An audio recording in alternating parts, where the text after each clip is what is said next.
600 years ago, the people of southern China trained elephants and taught them to do many useful things. They worked for farmers and woodcutters and helped make the roads twice a year, for an elephant could do many times more work than any other animal. So wise were the elephants that the people grew superstitious about them, believing they could see even into the hearts of the men. A judge named Kokia Yong had an elephant that was trained to do this wonderful thing. So it was said. 3 cases which were brought before him were decided by a wise old elephant which he owned, and this is the way one of the decisions was made. A man came before the judge and said that some robbers had been in his house during the night and had taken all his gold and jewels, all he had, and he asked the judge to find and punish the thieves. In 3 months 5 robbers had been found. When they were brought to the judge, they bowed before him and each one said, "I have never stolen anything." The man and woman who had been robbed were called, and the woman said, "That man with the long gray hair is the one who robbed us."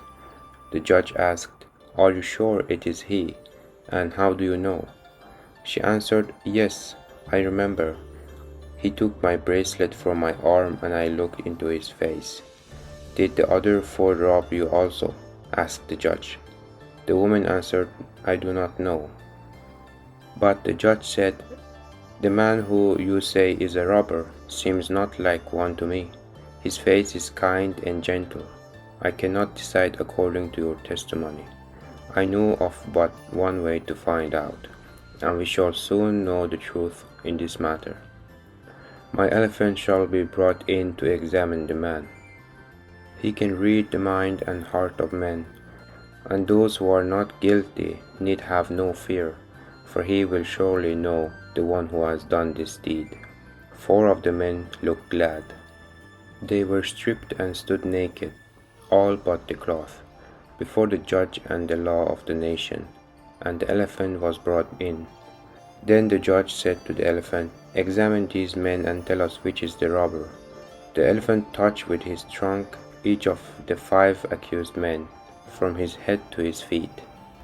And the white-haired man and the 3 others stood still and laughed at the elephant with happy faces, for they knew in their hearts they were not guilty and they thought the elephant knew. But the 5th man shivered with fear and his face changed too many colors. While the elephant was examining him, the judge said, "Do your duty," said the judge loudly. The elephant took the guilty man and threw him down on the floor, dead. Then the judge said to the 4 guiltless men, "You may go," and to the woman he said, "Be careful whom you accuse." Then he said to the elephant, "Food and water are waiting for you. I hope you may live a long time and help me to judge wisely." After this, many wise men who were not superstitious went to the judge and said, "We know that your elephant cannot read the heart and mind of men. What kind of food do you give him and what do you teach him? Man himself lives only for 60 to 100 years and he knows little. How could an elephant read the heart of man? A thing which man himself cannot do. Did the spirit of a dead man grow wise and entered the elephant? We pray that you explain." And Kokyo Yong, the wise judge, laughed and said, "My elephant eats and drinks as other elephants do. I think he surely does not know a robber from an honest man, but this is a belief among our people. The honest man believes it and has no fear, because he has done no wrong. The thief believes it and is filled with terror.